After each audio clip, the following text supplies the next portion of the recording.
Hello everyone, this is Joel Davis with the United Medical Transportation Providers Group, and I wanted to take a few minutes to share this very quick video with you.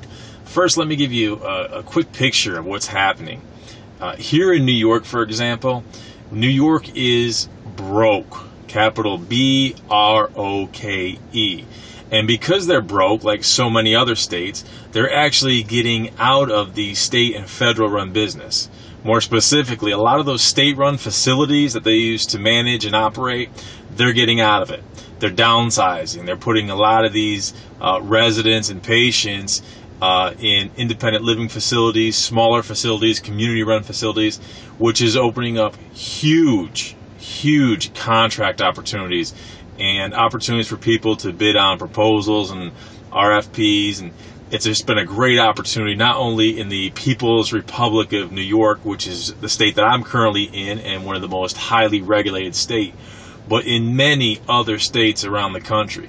So the reason why I'm shooting this video is I just got off the phone with a family I've been working with. They've been in the business for about 3 years now. They're doing very well, and we submitted a proposal about 4 months ago, and things could not be better positioned for them to get a big chunk of a very sizable contract for transporting people within their community and across the state.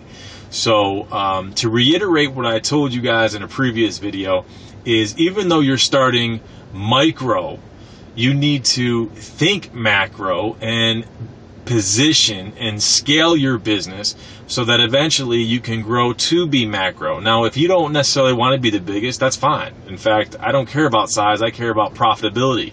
As I always tell you guys, make sure that you focus on how much money you're keeping, not on how much you're making. And unfortunately, a lot of people out there, they focus more on generating the revenue versus keeping the profits. But again, I encourage you, if you've already studied the Mass Opportunity Seminar, which let me quickly thank everyone for investing in that series, because that's been the absolute bestseller, and the response and feedback on that series has been phenomenal. So thank you to one and all who invested, and I look forward to continuing to work with so many of you. But if you haven't yet invested in the Mass Opportunity, make sure that you do. And when you consider scaling and growing and positioning and branding your business on a macro scale, make sure you pay attention to a lot of the things we talk about in the Mass Opportunity. Everything from registering, becoming a DBE, to the 9 points I lay out for creating your proposals, the subcontractors agreements, things like that. So pay attention to those things. And again, in New York, the most highly regulated and taxed state, we're downsizing, and it's happening in more and more places around the country where everyone's broke. States and federal government can't maintain all this overhead of managing and operating all these facilities. So as they downsize, it's providing huge opportunities for a lot of people. So for those of you that had the vision, 1, 2, 3, 4, 5 years ago, and starting your business, studying the materials, this is a great opportunity for you right now. Take advantage of what's out there. I know I keep beating the drum. There's huge opportunity out there, and there is. And I see a lot of the emails coming through, and I hear about a lot of the phone calls. I know a lot of people call and talk to Dan, and they ask, well, I'm interested. What's the next step? Well, the next step is get the material. Study the material. Well, Joel, you just want to sell your material. Well, if I sell my material, then guess what? I'm helping more people. So it's a great opportunity for me, and guess what? It's even a bigger opportunity for those of you out there interested in building a serious and profitable business.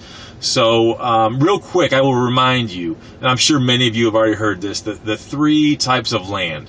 There's the land of not enough, there's the land of just enough, and then there's the land of more than enough. And you have to decide which land you want to live in.